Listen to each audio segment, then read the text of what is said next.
सगळ्या भक्तांचं स्वागत आहे ज्या आपल्या साप्ताहिक कार्यक्रमामध्ये. थोडा एक कमी करा. तर आपण भगवद्गीता पहिला अध्याय श्लोक नंबर 12. तस्य संजयन हर्ष पुरुर्द पितामह सिंहानाद विनदश्चो शंखदम्नो प्रतापवान. तस्य संजयन हर्ष पुरोर्द पितामह सिंहानाद विनादच्चो शंखदम्नो प्रतापवान. तस्य संजयन हर्ष पुरोर्द पितामह विनादस्य उच्चो शंखदम्नो प्रतापवान. शब्दशार्थ भाषांतर तात्पर्य मानगरी शेषी भक्तिवेदांत स्वामी श्री प्रभुपाद. नंतर कुरुवंशातील वयोवृद्ध महापराक्रमी आणि सर्व युद्धातल्या अग्रण्य अशा भीष्माने मोठ्या सिंहगर्जेपर्यंत आपला शंख वाजवला. यामुळे दुर्योधन आनंदित झाला. तात्पर्य: कुरुवंशातील पितामह आपलं पौत्र दुर्योधन यांच्या अंतःकरणातील भाव समजू शकले आणि त्यांच्याबद्दल असलेल्या स्वाभाविक प्रेमामुळे त्याने दुर्योधनाला उत्साहित करण्यासाठी मोठ्याने शंख वाजवला. हा आवाज त्यांच्या सिंहासारखा असणाऱ्या स्थितीला अनुरूपच होता. शंखध्वनीच्या संकेताने त्यांनी आपला पुत्र दुर्योधनाला सूचित केले की त्याला युद्धात विजय होण्याची शक्यता नाही, कारण विरुद्ध बाजूला स्वतः परमपुरुष भगवान श्रीकृष्ण आहे. तरी सुद्धा युद्ध करणे हे त्यांचे कर्तव्य होते. यामध्ये ते कोणतीही कसर सोडणार नव्हते. हरे कृष्ण. रेग्युलर आपण आपल्या गीतामृत किंवा गीता मध्ये चर्चेमध्ये चर्चा करीत आहोत. तर आतापर्यंत जो श्लोक नंबर 11 पर्यंत दुर्योधन आपल्या सैनिकाचं वर्णन करतो विस्तृतपणे, आणि पांडवांचं त्याने वर्णन केल्यानंतर स्वतःच्या सैनिकाचं वर्णन केलं, आणि स्वतःच्या सैनिकाचं वर्णन केल्यानंतर इथे तो कोणासमोर वर्णन करीत होता, तर पितामह भीष्माने गुरु द्रोणाचार्याच्या समोर केलं होतं. आणि केल्यानंतर द्रोणाचार्य एक शब्द पण बोलले नाही. दोघं कोण? पितामह भीष्म आणि द्रोणाचार्य. का बरं नाही बोलले? तर तिथं आचार्य किंवा गीतामधले जे टीकाकार आहे ते म्हणतात की द्रोणाचार्याने पितामह भीष्म का बोलणं, याचं कारण असं की हा मूर्ख आहे आणि मूर्खासमोर बोलून काय उपयोग नाही. त्यामुळं कधी बोलावं आणि कधी नाही बोलावं याच्यामुळे ते शांत बसले. आणि शांत बसल्यानंतर दुर्योधनाने एक गोष्ट पाहिली. काय पाहिले? की गुरु द्रोणाचार्य एक शब्द बोलत नाही, गप राहिले. आणि हा भाव पाहिला कोणी? पितामह भीष्माने पाहिला. काय भाव पाहिला? की गुरु द्रोणाचार्याने एक प्रतिक्रिया नाही दिली, आणि याच्यामुळे काय झालं? दुर्योधनाचा जो उत्साह युद्ध करण्याचा निराशा निर्माण झाली. आणि निराशा निर्माण झाल्यानंतर पितामह भीष्म याने पाहिले की गुरु द्रोणाचार्य हे शिक्षक विद्याचे गुरु असल्यामुळे तेवढे काही होत नाही, पण मी परिवारातला संबंध आणि माझा पंतू येतो, कोण? नातू पंतू आहे. आणि पंतू असल्यामुळं जर मी आता काही बोललो नाही, न बोलता जर काही केलं नाही, तर हा आणखीन निराशामध्ये जाईल. म्हणून त्याच्या प्रसन्नतेसाठी पितामह भीष्माने हा श्लोक म्हटला. काय म्हटलेलं आहे? तस्य संजयन हर्ष कुरुर्द पितामह. कुरुर्द ह्या शब्दाचा अर्थ दोन अर्थ होतात. एक म्हणजे काय की ज्ञानवृद्ध आणि वयवृद्ध असतात. बरेच जण वयवृद्ध असतात, वयानं वाढतात पण बुद्धीनं वाढत नाही. पण इथं पितामह भीष्मांच्या दोन गुण आहेत. एक म्हणजे वयवृद्ध आहेत आणि त्याचबरोबर ज्ञानवृद्ध. आणि पिता द्रोणाचार्य आपल्या दुर्योधनाने त्यांच्यामधली एक गोष्ट पाहिली की दुर्योधन कुरुर्ध पितामह बघायचे, पण अर्जुनाने आणि बाकीच्याने काय पाहिले? ज्ञानवृद्ध आणि वयवृद्ध असल्यामुळे ह्या गोष्टीमुळं तो शंख वाजवला. आणि दुसरा शब्द वापरलाय पितामह. पितामह म्हणजे काय की यांचं वय भरपूर वर्षे, आणि यांनी आतापर्यंत जे काही पराक्रम केले, काय पराक्रम केले की जसं त्यांनी आपले वडील होते विचित्रवीर्य, तर त्यांना काशीराजाच्या 3 कन्या पळून आणल्या, आणि आणल्यानंतर तिथे त्या सभेमध्ये सगळ्याला पराजित केलं होतं. आणि एवढं पराजित करून सुद्धा त्यांनी आपल्या गुरुला म्हणजे परशुरामाचे युद्ध केलं, परशुरामाला पण त्यांनी पराजित केलं, आणि सगळ्याला पराजित केल्यानंतर आतापर्यंत ते प्रतापवान राहिले, त्यांना कोणी जिंकू शकलं नाही. म्हणून हा शब्द वापरलाय पितामह आणि कुरुवृद्ध. आणि ह्या वापरल्यानंतर शांत बसले. शांत का बसले? की तिथे कधी बोलावं आणि कधी नाही बोलावं. आचार्य याच्यावर खूप विश्लेषण सांगतात. काय विश्लेषण सांगतात की मनुष्याने मौन राहण्याचे परिणाम किंवा फायदे नाही का ह्या श्लोकामध्ये सांगितलेले. विशेष करून श्रीधर स्वामी त्यांच्या टीकेमध्ये अतिशय डिटेल्स मध्ये वर्णन करतात की कधी कधी आपल्या जीवनामध्ये आपण जगातले सगळ्या समस्या जर बंद करायच्या असेल किंवा समस्या होऊ नये असं वाटत असेल तर ते म्हणतात की तुम्ही मौन राहिले किंवा तोंड बंद ठेवलं त्या जगातले 100% प्रॉब्लेम सॉल्व्ह होतात. किती? 100%. म्हणून इथे तुम्ही कोण्या टायमाला मौन राहिले त्याचे परिणाम काय होतात आणि कोण्या टायमाला बोलले त्याचे दुष्परिणाम होतात याच्यावर आपण थोडक्यात चर्चा करूया. कशी चर्चा आहे की शास्त्रामध्ये अशी कितीतरी उदाहरणं आहेत की ते त्या टायमाला त्यांनी मौन धारण केले, त्याचे निगेटिव्ह आणि नकारात्मक आणि सकारात्मक नका त्यांना परिणाम भोगावे लागले. जसं तुम्हाला प्रसंग आठवत असेल श्रीमद भागवतामध्ये उत्तम पादांच्या 2 पत्न्या होत्या, एक सुनीती आणि सुरुची. आणि जेव्हा ध्रुव महाराज आपल्या वडिलांच्या मांडीवर बसण्याचा प्रयत्न करीत होते त्यावेळेस सुरुची म्हटली, अरे बाळा, तुला जर तुझ्या वडिलांच्या मांडीवर बसायचं असेल तर तुला माझ्या पोटी जन्म घ्यावा लागेल. म्हणजे इनडायरेक्टली ती काय म्हटली, तुला पहिले मरावं लागेल, मेल्यानंतर तू देवाची उपासना कर आणि देवाकडून वरदान मागून काय कर की मला सुरुचीच्या पोटी जन्म द्या. म्हणजे शब्द किती वापरताना शब्दामागचा अर्थ किती वापरतात. आणि असा शब्द बोलल्यानंतर ती म्हणली की तुझा बसण्याचा अधिकार नाही, तुझ्या वडिलाच्या मांडीवर बसण्याचा अधिकार कोणाला आहे? उत्तमला आहे. आणि हे बोलत असताना त्यावेळेस उत्तम पाद राजा होत्याने एक शब्द उच्चारला नाही. ध्रुव महाराजाला आईचा एवढा राग नाही आला जेवढा आपल्या वडिलांनी चुप्पी धारण केली होती त्याचा राग आला. प्रभूजी धूर नाही का, लांबच घेऊन जा. नाही तिकडे जाऊ दे, तिकडे ठेवा, इथं देवा पडू भगवंतासमोर ठेवा. तर तिथे ध्रुवाला राग कोणाचा आला माहितीये का जास्त करून, की माझे वडील एवढे स्त्री लंपट आहेत की माझ्यावर अन्याय होतोय आणि माझी आई माझा एवढा अपमान करते, माझे वडील एक शब्द बोलत नाहीत. का बरं? ते तिथे शिलप्रूपात तात्पर्यामध्ये लिहितात की 2 राण्या होत्या. कोणत्या राण्या? सुरुची आणि सुनीती. ह्या शब्दावरून कळत आहे जर तुम्हाला इंद्रिय भोगामध्ये सुरुची असली तर तुमची मती नाही का तुम्हाला स्तब्ध करून टाकते. आणि जेव्हा तुमची सुनीती म्हणजे नीती जर मत्ता असेल तुमच्याकडे तर त्यावेळेस तुमची बुद्धी सुचते केव्हा बोलायचं आणि कधी नाही बोलायचं. आणि ह्या दुष्परिणामामुळे काय झालं, ध्रुव महाराज रागाच्या भरात सुनीतीकडे गेले आणि सुनीतीने सांगितलं, बाबा मी काही करू शकत नाही, तुला जर काही प्राप्त करायचं असेल तर तू नारायणाची उपासना कर आणि नारायणाची उपासना केली तर तुला सगळं काही प्राप्त करेल. म्हणून तिथे मौन झाल्यामुळे ध्रुव महाराजाला अपमान वाटला आणि त्या अपमानामुळे काय झालं, ते मनात जाऊन भगवंताची प्राप्ती केली. तिथून 2 परिणाम आपल्याला शिकायला भेटतात. एक तर तुमच्या शांत राहण्यानं पण प्रॉब्लेम सॉल्व्ह होतात आणि तुम्ही शांत बसले तरी प्रॉब्लेम होतात. म्हणजे ह्या प्रसंगातून तुम्हाला वाटत नाही मी कधी कधी शांत बसेन, नाही, तुम्हाला कधी शांत बसायचं आणि कधी नाही बसायचंय हे तुम्हाला मॅच्युरिटी आली पाहिजे. हे एक शास्त्राचं उदाहरण आहे. दुसरं शास्त्र मुद्दा मी अजून हे मुद्दे काढले की का बरं हे शांत बसले, द्रोणाचार्य आणि पितामह भीष्म का बसले? कारण त्यांना माहिती आहे हा समोरचा एवढा लायकीचा नाही, याला बोलून काय उपयोग होणार आहे. आणि यांच्या चुकीचं दुष्परिणाम म्हणजे जेव्हा असं सभेमध्ये द्रौपदीचं वस्त्रहरण होत होतं आणि द्रौपदी सगळ्यांकडे याचना करत होती, पण ह्या दोघांनी काय केलं, माना खाली घातल्या आणि द्रौपदी विचारते की पितामह धर्म काय आणि अधर्म काय? त्यावेळेस पितामह काय म्हटले की धर्म काय आणि अधर्माची गती कोणी समजू शकत नाही, एवढा शब्द बोलून नाही का गप राहिले. यांच्या चुकीमुळं काय झालं, त्या स्त्रीचा अपमान झाला आणि त्या अपमान झाल्यामुळं 64 करोड सैनिक मारले गेलेले आहेत. तिथे जर त्यांनी चुप्पी सोडली असते तर एवढं नुकसान झालं नसतं. म्हणून आचार्य म्हणतात की आपल्याला कळालं पाहिजे की आपल्या परिस्थितीमध्ये की कधी बोललं पाहिजे आणि कधी नाही बोललं त्याचा परिणाम. आणि म्हणून महाभारताचा परिणाम या दोघांनी मौन धारण केलं आणि त्या मौनाचा परिणाम काय झाला, 64 करोड. आता भगवंताची इच्छा होती पण त्याच्यामध्ये स्त्रीचा अपमान झाला, त्याच्या किती पुत्र बांधव किती नुकसान झालेले याची कल्पना करू शकत नाही.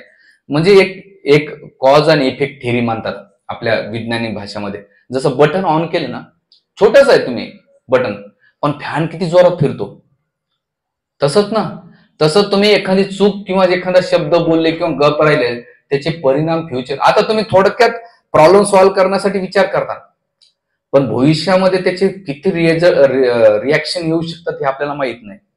म्हणून आपल्याला कळालं पाहिजे, नाही हे आपण बोललं कधी पाहिजे, नाही बोललं पाहिजे. आणि म्हणून मी ते मुद्दे सांगणार आहे. आणि तिसरं महाराज आहे, तिसरं उदाहरण आहे राजा परीक्षितचं. परीक्षित महाराजाने जेव्हा सर्प टाकला, आणि बाकी आचार्य टीकेमध्ये वर्णन करतात की परीक्षित महाराज जेव्हा सर्प टाकत होते तेव्हा सौनक ऋषीला कळालं होतं की सर्प माझ्या गळ्या टाकलाय, पण त्यांनी काय केलं, मौन धारण केलं. भाऊ नाही, आज जर मी बोललो तर राजाला वाईट, टाकू द्या, जाऊ द्या आता. पण एकानं मौन धारण केलं, पण तिसऱ्याला प्रॉब्लेम झाला. कोणाला? शमिकला. आणि शमिकनं काय केलं, त्याचा राग दोघांच्या भांडणामध्ये, दोघांना काहीच प्रॉब्लेम नाही. शमिक ऋषीला बी त्रास नाही, परीक्षित महाराजाला प्रॉब्लेम नाही. प्रॉब्लेम कोणाला झाला? शृंगीला झाला. आणि शृंगीला शाप देऊन टाकला. आणि त्या शापामुळे काय झालं, राजा परीक्षितला 7 दिवसामध्ये तक्षक नावाचा सर्प येऊन दंश करेल, मृत्यू. पण त्याचा फायदा काय झाला त्यांच्या मौनामुळं, की भागवतम भेटलं होतं. हा म्हणजे तिथे मौनामुळे त्यांना भागवतम भेटलं. आणि दुसरं ते हे विचार करत होते की माझी सहनशक्ती किती आहे, मी मौन. मनुष्य कोण मौन धारण करू शकतो? ज्याची सहनशक्ती आहे ते. काही 2 प्रकारच्या बॉटल असतात, मी मागे पण उदाहरण दिलं. एक पाण्याची बॉटल, किती हलवा काहीच फरक पडत, सोड्याच्या बॉटलला थोडंसरी हलवा लगेच बाहेर पड. तसे काही लोकांकडे नुसतं डोळ्यानं जरी वाटरलं तर एकदम टाईट होऊन जातात. किंवा तुम्ही त्यांच्याकडे नुसतं बघितलं तरी अरे माझ्याबद्दल चालू आहे का, अरे कोणाला काय काम धंदे नाही की तुझ्याबद्दल बोलण्यासाठी. म्हणजे सोड्याच्या बॉटल सारखे नुसते फुसफुस ओतून येतात. अरे पण तुम्ही ओतून येता, पण त्याचा परिणाम काय होतो ना, समोरच्याला फायदा होतो, तुम्ही रिकामे होऊन जातात ना. म्हणून कधी कधी सोड्याची बॉटल न होता पाण्याची बॉटल झालं पाहिजे. हलवू द्या, तुम्हाला किती हलवायचं ते, तुमची सहनशक्ती ही तुम्हाला पारख्या होते. म्हणून अध्यात्मामध्ये सत्संग ऐकणं सोपं आहे, पण ते आत्मसात करून व्यावहारिक जीवनात पालन करून त्याला आपण किती आत्मसात करतो त्याची तुमची. आणि शेवटचं उदाहरण आहे राजा इंद्रधुम्नचा आणि अगस्त्य. इंद्रधुम्न राजा पूजा पाठ करीत होते, आणि त्यावेळेस रस्त्यानं नाही का अगस्त्य ऋषी जात होते भागवताच्या स्कंदामध्ये. पण त्यांनी काय केलं, मौन धारण केलं, भाऊ कसं बोलायचं. आणि मग अगस्त्य ऋषीला राग आला. का आला, की अरे मी रस्त्यात चाललो, माझा मान सन्मान नाही, आदर, एक शब्द सुद्धा बोलला नाही. तुझी बुद्धी काय, हत्तीसारखं, पुढच्या जन्मात तू हत्ती होऊन जा. आणि ते राजा इंद्रधुम्न पुढच्या जन्मात काय झाले, गजेंद्र झाले. म्हणून आचार्य सांगतात की कधी कधी तुमचं मौन सुद्धा तुम्हाला नियक देऊ शकतो. म्हणून मौन धारण करणं, शांत राहणं हे आपल्या जीवनातल्या परिस्थितीनुसार असलं पाहिजे. म्हणून इथे 6 मुद्दे मी सांगणार आहे की आपल्या जीवनामध्ये चांगला रिझल्ट आणायचा असेल आणि आपल्या जीवनामध्ये चांगले संबंध करायचे असेल, पारिवारिक जीवनामध्ये असो किंवा सामाजिक जीवनामध्ये असो, ऑफिसच्या ठिकाणी असो, कुठेही गेलात. आमच्या महाराजाला एकदा प्रश्न विचारला तर, महाराज या जगातले प्रॉब्लेम कधी सॉल्व्ह होतील किंवा सॉल्व्ह करण्याचा काय फॉर्म्युला आहे? महाराज म्हटले, एकच, तुमचं तोंड बंद ठेवा, जगातले सगळे प्रॉब्लेम सॉल्व्ह होतात. तोंड उघडल्यानंतर 2 गोष्टी होतात, एक तर तोंडाचा वास येतो समोरच्याला, आणि दुसरी गोष्ट जेव्हा तुम्ही बाहेर उघडतात तिथून तोफेच्या गोळ्या बाहेर येतात. म्हणून याच्यासाठी 6 मुद्दे सांगितलेले आहेत. की काय मुद्दा आहे? पहिलं, की जर तुमच्या भावनाला कोणी कदर करीत असेल तर तिथे बोला. तुमच्या भावनेचा कदर कोणी करीत नसेल तर तिथे तुमची एनर्जी वेस्ट करू नका. पण तरी आपल्याला काही खोड्या करायची सवय जात नाही ना. जितेची खोड मेलेशी जात नाही, कडू कारलं गोड होत नाही. तसं आपल्याला वाटतं मी का बरं तो तसं करतो, त्याला वाटतं जगात हुशार मी एकटाच आहे आणि माझ्यामुळेच चालतंय, मी सांगितलं तर सुधरेल. नाही, तुमची किंमत किती आहे, तुमच्या बोलण्याला किती व्हॅल्यू आहे, तर तिथं बोललं पाहिजे. म्हणून आचार्य म्हणतात कधी कोणाला गायडन्स करायचं असेल, म्हणून भगवद्गीतेमध्ये तुम्ही जर डीपली अभ्यास केला असेल, पहिले 1 अध्यायामध्ये भगवान कृष्ण एक शब्द सुद्धा उच्चारला नाही. दुसऱ्या अध्यायामध्ये कुठंतरी मध्यंतरी अर्जुन, भगवंत निश्चित शांत ऐकत होते. आणि मग दुसऱ्या अध्यायामध्ये अर्जुन जेव्हा सगळा डेडिकेट झाला, समर्पित झाला, तेव्हा भगवंत बोलायला सुरुवात केली. भगवंत असून सुद्धा हे शिकवतात की जगामध्ये प्रॉब्लेम सॉल्व्ह करायचा असेल तर पहिले ऐका, लोकांकडून बोलू नका. बोलण्याने वाढतंय, ऐकून घ्या. आणि जेव्हा पुढचं टँकी खाली झाली, जेव्हा एखाद्याला ऍसिडिटी झाली असते ना, त्याला तुम्ही खायला द्या. दिवसभर नाही का गराळ येतात, त्याला ढेकर येतात, त्याला मन लागत नाही, विचलित होते. का बरं? त्याची ऍसिडिटी त्याला त्रस्त करून टाकते. पण जेव्हा ती ऍसिडिटी बाहेर वॉमिटिंग केली, मग तुम्ही काही खा प्या, तुम्हाला डायजेशन वाढतं, एक physical level.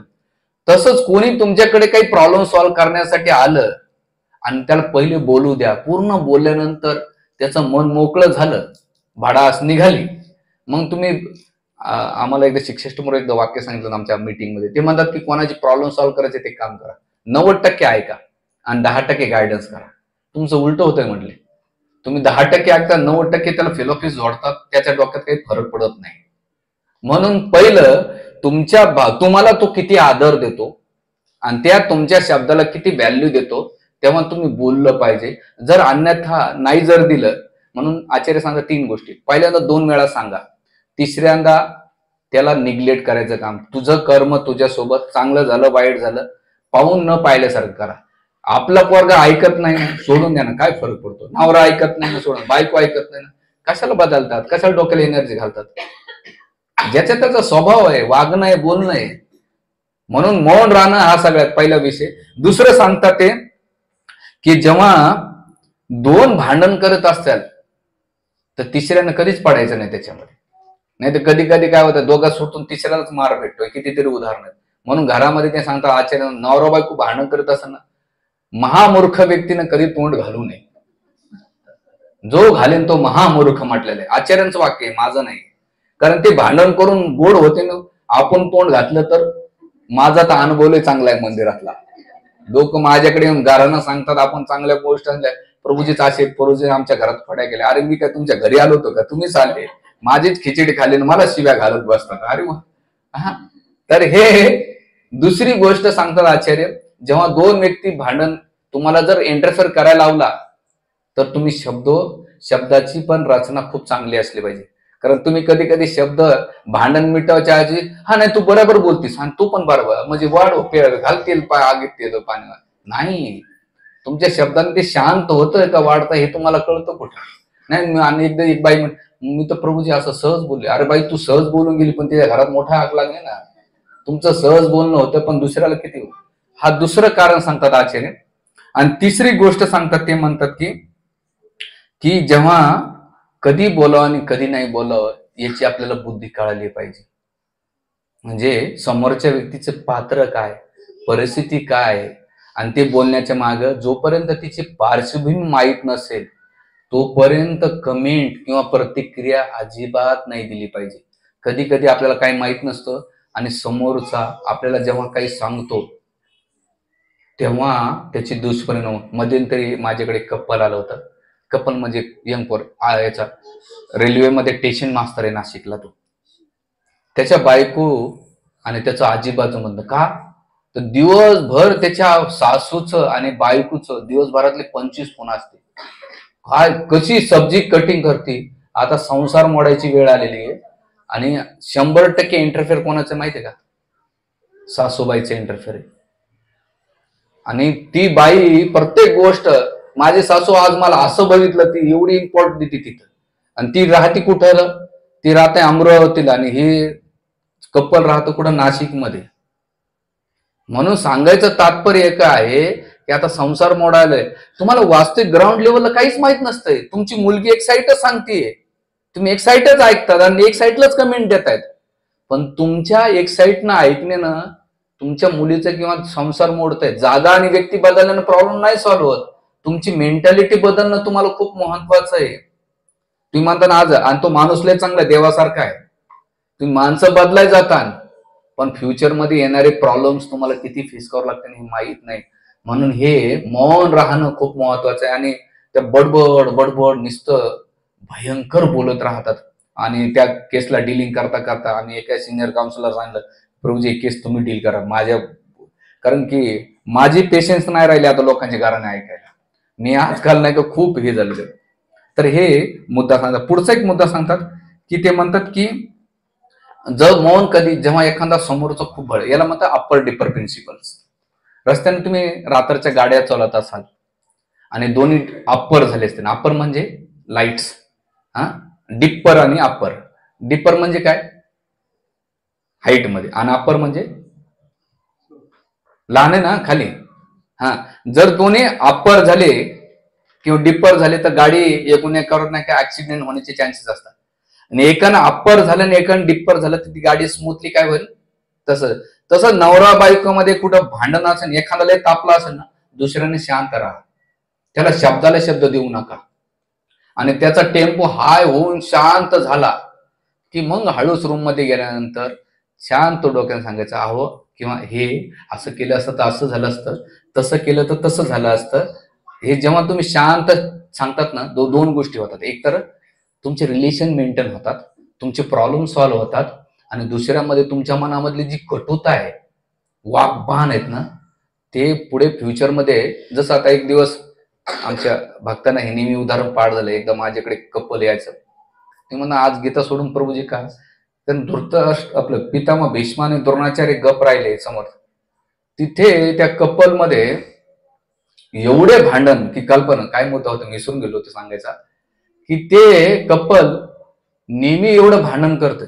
Upper dipper principal ते म्हणले, प्रभूजी कसं म्हणलं, जे तुम्हाला काय भांडण करायचं असेल ना रूम मध्ये, आणि सगळे शांत झाले की नवऱ्याला समजून सांगा आणि बायकोला समजून सांगा. पब्लिकली गुणगान, तुमची बायको कशी का असे ना पण पब्लिकली लय सुग्र नाही, नवरा कसा का असे ना पब्लिकलीच, पण एकांतात तुम्ही एकूण एका झिंज्यावडा म्हटलं केसवडा, काही प्रॉब्लेम नाही, पण शांत राहा. या जगामध्ये सगळ्यात महत्वाचं की क्रोधीच म्हणा, क्रोध असा भयंकर असतो की त्याचे दुष्परिणाम, जसं आमच्या राधा गोपीनाथ प्रभू मंदिरामध्ये एकदा सांगत होते की तुमच्या त्या शब्दामुळं, कांदवलीची घटना आहे त्यांच्या प्रवचनामध्ये ते मेन्शन करीत होते की नवरा बायकोचे चौथ्या मजल्यावर भांडण आहेत, आणि भांडण्याच्या भरामध्ये नवरा म्हटला, तू आता जास्त बोललीस ना, मी हा मुलगा, बऱ्याच वर्षांनी त्यांना मुलगा झाला होता आणि मुलगा काहीतरी 6 वर्षाचा असेल, आता तू जास्त बोललीस ना, मी याला फेकून देईल. आणि ती बोलली म्हणली, माझा एकट्याच काय, तुमचा द्या फेकून म्हटली. रागाच्या भरात त्यानं फेकलं त्याला आणि पडलं ते चौथ्या मजल्यावर. जेव्हा त्यानं पाहिलं की अरे ते बाळ मेलं, यानं पण उडी मारली. बायको बघते की त्याच टायमाला येऊन बघते तर नवरा आणि मुलगा गेलेला आहे. तुमचा राग कोणत्या परिणामावर घेऊन जातो याची कल्पना तुम्हाला माहित नाही माय बापांनो. वस्तू येत राहते जाते आणि प्रॉपर्टी येत राहत राहील, पण तुमच्या जीवनातले माणसं नाम आहे. नाशिक मधली जस्ट 4-5 महिन्यापूर्वीची घटना आहे. एक मोठे आमच्या मंदिरातले वेलविशर येतं, त्यांना 2 मुलं आहेत. तर एक दिवस त्यांची वाईफ असं संध्याकाळी 6:30ला, आमच्या आंब्याचं झाड आहे, आमच्या माताजीला माहिती आहे, मी तिथं बसलेलो असतो. तर मी असं परिवारावर बोलता बोलता त्या माताजी म्हणले, प्रभूजी की साईडला आहे ना. आल्यानंतर जसं माझ्या जवळ आले की जोर रडायला लागल्या, हुक्क देतो. अरे काय झालं, मला काही कळलं, माझं द्रव्य झालं असं. माताजी का रडते एवढी, आणि सगळं म्हणलं रडणं, त्यांचं रडू दिलं. कमी कमी 5-6 मिनिटं रडल्या. म्हणजे प्रभूजी एक गोष्ट सांगू का, म्हणजे माझा मुलगा वाचला हो प्रभूजी. म्हणलं का बरं माताजी, म्हणजे अहो तो आज 21-22 वर्षाच्या कॉलेजमध्ये काहीतरी चालत होतं, मी त्याला मना केले आणि रागवले की तुझ्या करिअरला फोकस कर, हे काय करतोस असं तसं. ह्या येड्याने काय केलं, 6व्या मजल्यावर उडी मारली, नेमकं झाडं होती खाली, झाडात अटकला, पाय फ्रॅक्चर झालं. म्हणजे कृष्णाची तुमच्या सगळ्यांची वैष्णवांची कृपा आहे. प्रभूजी एक गोष्ट सांगू का तुम्हाला, तुम्ही माझे गुरुस्थानी आहेत, बरंच काही बोलली. म्हटली, प्रभूजी कोणी काही चुकू द्या, काही बोलू नका, तुमच्या काय बोलण्यानं कोण उद्या काय डिसिजन घेईन याची कल्पना नाही, आणि मी भोगलंय. मी त्या दिवशी तोंड जर बंद ठेवलं असतं तर आज माझा पोरगा, माझा लेकरू पोटचा गोळा वाचला असता. म्हणजे काय झालं असतं मग कल्पना नाही करू शकत. म्हणजे क्रोध, तुमच्या शब्दाने तुमची भडास निघेल, पण ते झालेली घटना त्याच्यातून तुम्ही येऊ शकत नाही.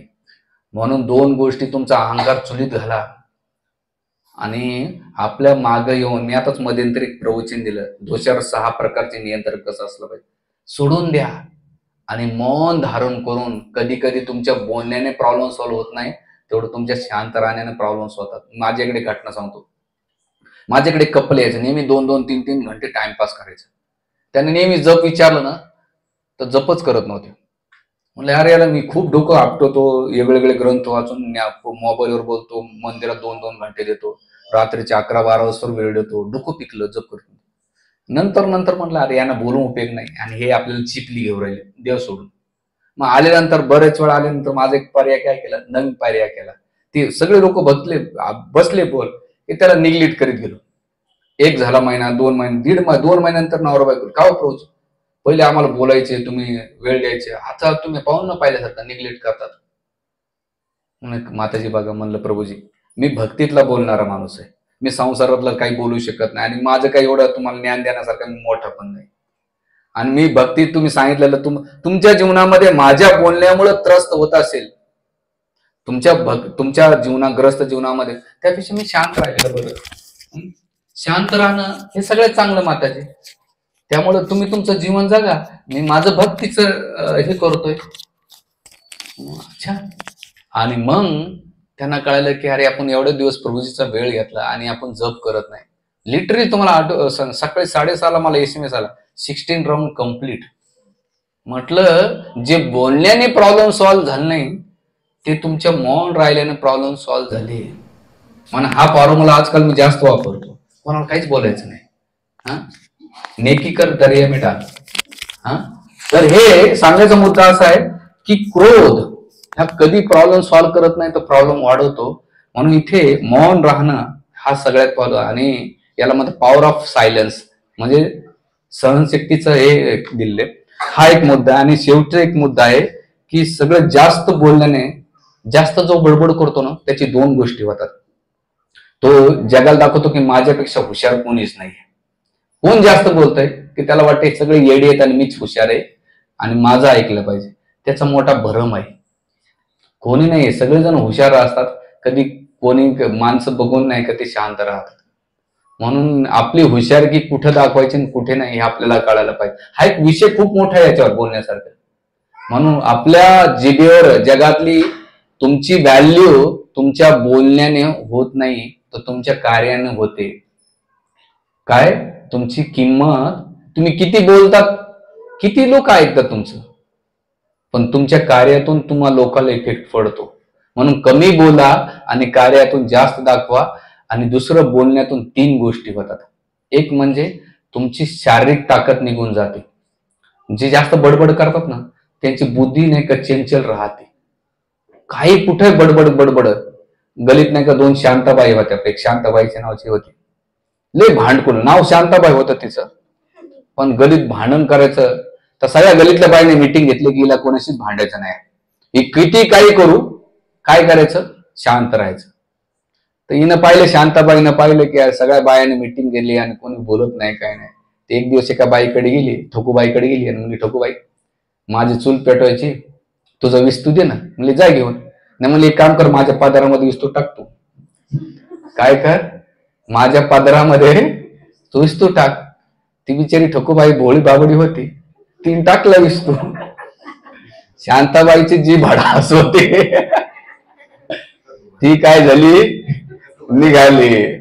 तसं तुमच्या बाजूला नावाची शांताबाई असेल, कोणी असेल मला माहित नाही, पण सांगायचं म्हणजे ज्या काही असतात त्या कशा का ना होईना कुरापत करून ते भांडण करणार, म्हणजे काढणार. त्यांचा तो नेचर आणि स्वभाव बनलेला असतो. म्हणून अशा भांडण वृत्तीच्या लोकांपासून आपण दूर राहिलं पाहिजे आणि त्यांना निग्लेक्ट केलं पाहिजे. पहिला हा मुद्दा आहे. शारीरिक आणि मानसिक ताकद निघून जाते.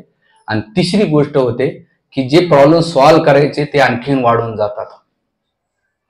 जे प्रॉब्लेम सॉल्व्ह होत नाहीत उलट वाढतात आणि त्याचे दुष्परिणाम एवढे भोगावे लागतात की तो तुम्ही कल्पना नाही करू शकत.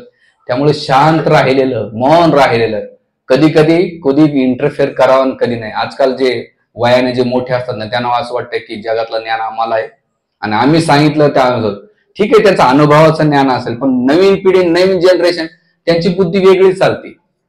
त्यांच्या बुद्धीनुसार तुम्हाला टॅकल करता आलं पाहिजे की नाही बाबा याला काय आवडतं. आणि म्हणून जखमीवर छिद्र जखम मीठ रगडायचं काम बंद करा.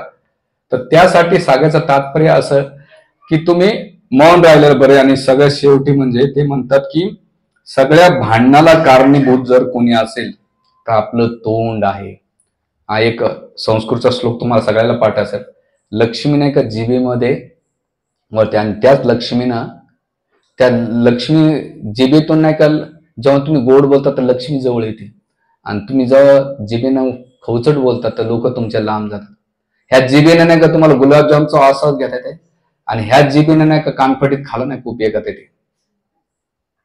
म्हणून सगळ्यात चांगलं गोष्ट शांत राहिलं. आणि शांत का बरं, मी त्या घटनेतून शिकलो. मी माझ्या पारिवारिक जीवनामध्ये पण ह्या घटना पाहिलेल्या आहेत की नाही. ते माताजी एवढ्या रडून सांगतात, प्रभूजी तुम्हाला हात जोडून विनंती करते, कधीच कोणाला नका बोलू.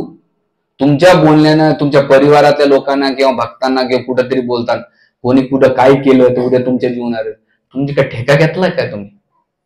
आज तिचे 2 लेकरं वाचले आणि आज मी ती भेटल्यानंतर प्रभूजी बऱ्यापैकी मी बघते बरं तुम्हाला, पण तुम्ही होत. म्हणून आपली किंमत वाढवायची असेल शांत राहा, प्रॉब्लेम सॉल्व्ह करायचा असेल तर शांत राहा, संबंध चांगले ठेवायचे असेल त्याच्यासाठी शांत राहणं महत्वाचं आहे. आणि त्यासाठी सगळ्यात चांगली गोष्ट काही दुर्लक्ष करा. जेवढं तुम्ही दुर्लक्ष करता काही गोष्टी तेवढं तुम्हाला जीवन नव्हतं. म्हणून इथे आपल्याला हे शिकायचंय की मौन झाल्यानं चांगले फळ पण होतात आणि मौन राहिल्यानं त्याचे दुष्परिणाम होतात. आपल्याला देश काळ पात्रानुसार आपल्याला बोललं पाहिजे किंवा देश काळ पात्रानुसार शांत राहिलं पाहिजे. नाही तर कधी कधी भांडण या जगामध्ये जास्त दुष्परिणाम आपल्याला त्याला भोगावे लागतात. म्हणून ह्या प्रसंगातून द्रोणाचार्य आणि पितामह भीष्म हे शिकवतात की त्यांनी पाहिलं समोरचा व्यक्ती काय आहे. काय पाहिलं समोरचा व्यक्ती की याची पात्रता नाही आणि म्हणून इथं राहणं. समोरची सिच्युएशन पाहून त्या दोघांनी काय केलं, मौन व्रत धारण केले. ते वयोवृद्ध होते, ज्ञान वृद्ध होते आणि दुसरं म्हणजे प्रतापवान होते. या सगळ्या क्वालिटीज त्यांच्यामध्ये होत्या आणि त्या सगळ्या क्वालिटी असल्यामुळं आपल्याला पण फिजिकली वाढून उपयोग नाही, मॅच्युरिटी आली पाहिजे. मराठीमध्ये त्याला परिपक्व अवस्था आली पाहिजे. अरे नाही, परिस्थितीनुसार आपल्याला देश काळपात्रानुसार डिलिंग करता आली पाहिजे. तेव्हा त्याचा फायदा त्याचे रिझल्ट आपल्याला भोगावे लागतात. नाहीतर आपली एक चूक आपली एक भडास आपल्याला दुष्परिणामाला सामोरं जावतं. म्हणून यासाठी सगळ्यांना आपल्या जीवनामध्ये हळूहळू जर बोलण्याची खूपच इच्छा असेल ना तर एकच करा, माळ घ्या आणि त्या माळेवर काय बोला, हरे कृष्णा कृष्णा कृष्णा हरे हरे, हरे राम राम राम. आमचे गुरु महाराज म्हणतात तुम्हाला भांडण करण्याची लेच हौस आली ना तर माळा घेऊन बसा, शांत होऊन जात. कोणाला किती राग आला ना, राग का येतो माहिती 3 गोष्टीमुळे येतो.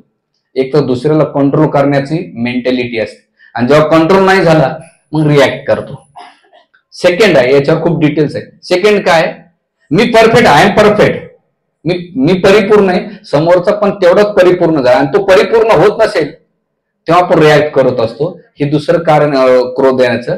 आणि तिसरं कारण काय, सगळ्यांना माझ्या अपेक्षा पूर्ण करावं, मी दुसऱ्यांच्या कोण अपेक्षा त्या अपेक्षा माझ्या कम्प्लीट कर. अरे कोणी नाही परिपूर्ण, तो अपेक्षा पूर्ण करू शकत नाही, तुम्ही कोणाची अपेक्षा पूर्ण करू शकत नाही आणि प्रत्येक गोष्ट तुमच्या मनासारखी होईलच असे नाही ना, नाही होऊ शकत तुम्हाला. म्हणून सांगण्याचं तात्पर्य की याच्यासाठी सगळ्यात चांगलं ह्या क्रोधाला, जसं अशा कितीतरी घटना पाहिल्या की त्या कंट्रोल केल्या, म्हणजे मौन राहिला त्याचा कंट्रोल झाला आणि ज्यांनी मौन नाही ठेवलं त्याचे दुष्परिणाम सुद्धा आपल्याला भोगा लागले. तर म्हणून आपण प्रत्येकाने ह्या गोष्टीचं प्रॅक्टिस केली पाहिजे. हरे कृष्णा कृष्णा